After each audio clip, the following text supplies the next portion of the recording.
खबर मध्य प्रदेश से है, जहां उज्जैन जिले के तराना तहसील के अंतर्गत फौजी नगर कनासिया गांव में आज हिंदू सम्राट सम्मेलन संपन्न हुआ। इसमें गांव के समस्त धर्म प्रेमी जनता ने बढ़ चढ़कर हिस्सा लिया। कार्यक्रम में बाहर से पधारे साधु संतों का बड़े ही उल्लास के साथ सत्कार किया गया।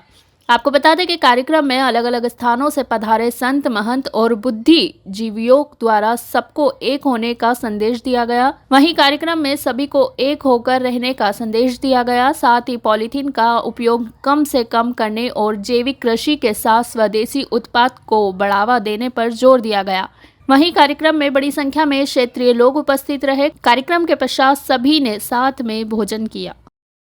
जिसका न कोई आदि है न कोई अंत है, जो सदा था, सदा है और सदा रहेगा। हम हिंदुत्व की बात तब कर सकते हैं जब हमें हिंदुत्व की जानकारी हो। हिंदुत्व क्या है? हिंदुत्व जो है उसका मूल हमें जानने की आवश्यकता है। हिंदुत्व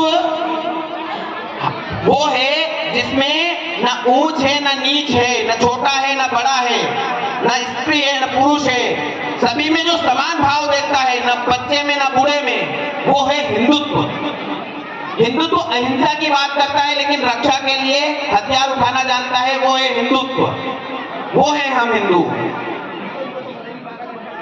देखो, जाति बहुत जरूरी है लेकिन भेदभाव नहीं होना चाहिए।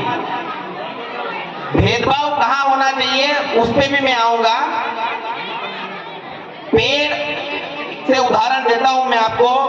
पीपल का पेड़ पीपल का ही कार्य करेगा, आम का पेड़ आम का ही कार्य करेगा, नीम का पेड़ नीम का ही कार्य करेगा, आंवले का पेड़ आंवले का ही कार्य करेगा। अगर आपको औषधीय गुणों में आंवले की आवश्यकता है और आप अपेक्षा करो कि आम वो आपको उपलब्ध करा दे तो संभव नहीं है। तो जातियां क्या है? जातियां सब हमारी आवश्यक है, लेकिन कहां तक? जहां हमारे सगाई संबंध हो, जहां हमारे रिश्तों से संबंधित चर्चा हो, वहां पर ही हम सिर्फ समाज की बात करें। बाकी संपूर्ण हम हिंदू समाज है, वहां पर हम हिंदुत्व की बात करें।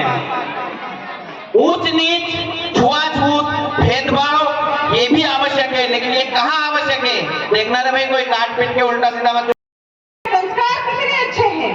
हमें किसी दूसरे से कुछ लेने की आवश्यकता नहीं है। हम श्रेष्ठ हैं, श्रेष्ठ रहेंगे।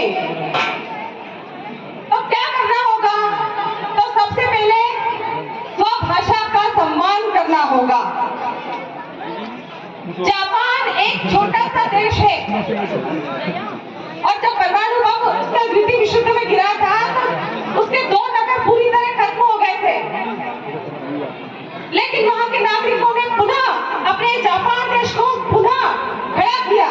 तो कैसे किया? क्योंकि अपने देश के प्रति गौरव का भान, स्वयं के बारे में पहचान, ये हमारी थी। जापान में अंग्रेज कोई भी व्यक्ति जो है वो अपनी भाषा भी बोलता है। यदि किसी को वहां पर नौकरी चाहिए, किसी को यदि वहां पर कुछ कार्य करना है तो जापानी सीखनी होगी, अंग्रेजी या अन्य कोई भाषा नहीं बोल सकते। भाषा से परहेज नहीं, लेकिन मेरी बोली, मेरी भाषा, अगर मैं मराठी हूँ तो मराठी, गुजराती हूँ तो गुजराती, यदि मैं मालवासी हूँ तो मालवी बोलूंगी। सामान्य बोलचाल की भाषा मेरी हिंदी है। मैं हिंदी, मेरे आसपास परिसर वातावरण में रहने वाले सभी लोग हिंदी भाषा जानते हैं तो मैं हिंदी बोलूंगी। बहुत आवश्यकता पड़ेगी किसी और को जिसको मेरी भाषा का ज्ञान नहीं है, उसको भाषा समझाने के लिए मैं अन्य भाषा का प्रयोग करूंगी। लेकिन अंग्रेजी भाषा, अन्य भाषाओं के ज्ञान प्राप्त करने से कोई मनाही नहीं। भाषा तो तमाम दुनिया भर की सीखो। भारत को हिंदू सम्मेलन हुआ, काफी संख्या में लोग। और 1940 में जब डॉक्टर जी चले जाते हैं तो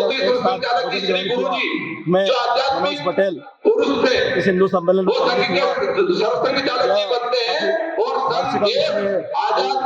हमारे साल पूरे हुए और ये हिंदू संप्रदाय लेकिन का डॉक्टर जी जय के श्री श्री गुरु जी के कंधे